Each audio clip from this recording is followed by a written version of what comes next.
Well, for me, it's less a question of the macro culture, right direction, wrong direction, and more about what can I do to affect change.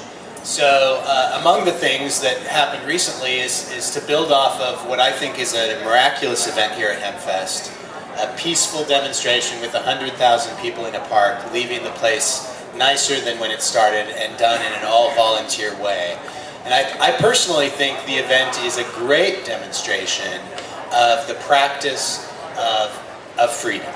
And so a while earlier this summer, Norm Stamper, the former police chief of Seattle, was in Los Angeles. And so I took the opportunity to bring him into our office and we interviewed him.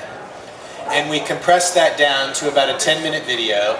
And in that video, he talks about the disposition of the Seattle police to Hempfest and how it's great duty, how they love it, what a great event it is. And so this event, by engaging the police of Seattle, creates the conditions for this sort of positive interaction with the state, and then for this kind of representative who is the sort of suit-wearing establishment person to speak positively about marijuana culture. And we posted that to our website on Friday, and it promptly, because of this news hook created by this event, Boing Boing hit it, which is one of the largest trafficked websites on the internet. So there's Norm Stamper going to be bouncing all around the rest of the world while those 100,000 of us are here in Seattle enjoying another wonderful Hempfest. I will quickly address something Dominic said. I am a pretty dirty hippie, but I wear a suit and tie most days. So I think that for a lot of people, Hempfest is a way for them to let their hippie out. So just, in defense of the people here who might be a little dirtier than others. But that aside, I think the big issue when it comes to Russ, the question he asked for me, I think is like the Pandora's box question of marijuana reform, because it pits the base of support for marijuana reform against the people who are trying to reform marijuana laws a lot of times.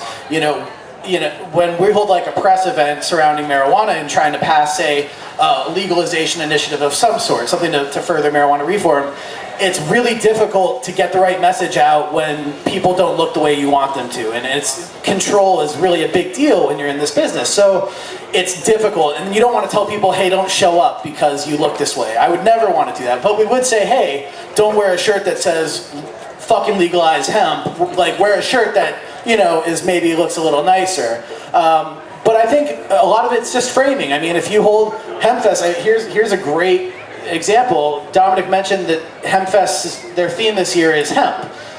Not really a big surprise, but what if Hempfest's theme, and obviously I'm biased, but what if the theme of this year's Hempfest was the safest event with 100,000 people in the world? I would say it's probably pretty damn close. And then there'd have to be some discussion as to why is this event so safe, and it's because there aren't a bunch of people getting drunk and starting fights and doing all sorts of stupid shit that usually accommodates an event with 100,000 plus people, which is usually an NFL football game or Oktoberfest or St. Patrick's Day or what have you. So if we frame the issue around these types of positive messages, don't send out a press release that says, 80,000 people smoking all at once at 420. That's not the best thing to really highlight, but say, there were no arrests for anything other than maybe marijuana and stuff like that. And then the stories, we want the stories to be about those positive things. Yeah, a couple of really quick things. As far as themes, we definitely need something that's a little bit more of a big tent, I'd say, in the big tent. I think it should be like pot makes sex better. Because everyone can relate to sex, even if you're not getting it. Like, I ain't getting it.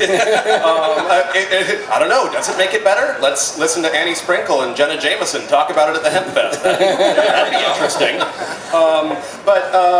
One of the things I wanted to say is, I know I sound like I'm ragging on a bunch of hippies for being all dirty and sweaty and gross and stuff, and it's a little bit tongue-in-cheek. It's a little bit to sort of crack the whip on people. I've got to express the utmost respect to the counterculture in America and the counterculture behind this event and so much activism. Because the truth of the matter is that like the squishy little fags who smoke a lot of pot, they're not doing anything for Hempfest. The people working all year long in so many of these organizations, so many normal chapters, working behind the scenes at Hempfest, they're hippies. And my thanks and praises to them, absolutely. I just would love to see something that's a bit more inclusive. As far as that issue goes, too, I wanted to address the image issue in that there's a time and a place for everything. You know, we have this in Oregon where you know, we have a lot of people who are deeply embedded in the movement. And they'll come out to our hemp stock and you know, sure, fly your colors, let your freak flag fly, have your tie on, whatever. But when it's time to go to the Capitol in Salem and testify in favor of a bill, that's not the time for the tie-dye and the long hair. That's the time to put the nice shirt on, just like you're going to go to court, right? Because people pick up so much of, you know, I think the studies say it's 70% of what people take away from your presentations is how you look, you know, just the visual cues that they get. So, you know, don't sabotage your own message by having them apply the worst of their inbred stereotypes to you just by what you look like. You could have a PhD and be the smartest guy in the world. You come out in a tie-dye and shaggy hair and people are going to make their own minds up regardless of what you say, and they may never even hear your message. I don't know, Russ, I'm bored with this issue. We are who we are. Why do we have to change the way we look to get our point across? I'm not saying anybody has to change anything. Because there's people in jail, and it might be a matter of changing our image to make sure that people hear our message so that we can get those people out of jail. The stakes couldn't be higher. Yeah, it's everybody. It is a contentious issue, and I've heard a lot about this in talking to people about this. Of you know, I am who I am, and you know, nobody should judge me because of the way I look. This is who I am. Well, they do. We got to play. We got to play in the court that, you know, we got to play by the rules that are here. You know, we can't wish that they would treat us seriously no matter how we look. That's just the way it is. But you're right. Let's move on to questions from the audience. If we've got anyone out there that would like to ask a question for our panel, go ahead, sir.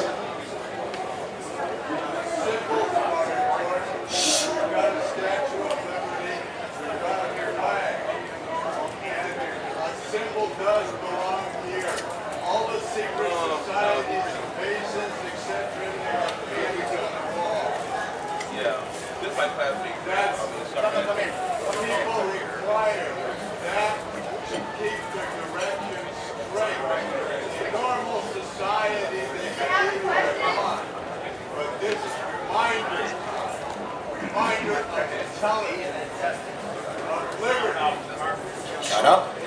Absolutely. And speaking of imagery and iconography, this is another thing I think about in our when we're trying to get the message across in the media.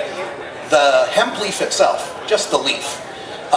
There's some organizations that are against showing the leaf in anything because of the negative perception of it. I'm kind of the other mind that we should be showing the leaf. It's the symbol that's going to get people, when we're out trying to gather signatures on a petition, for example, people see that leaf, they run right to it. So what do you guys think about that, about whether or not we show the leaf?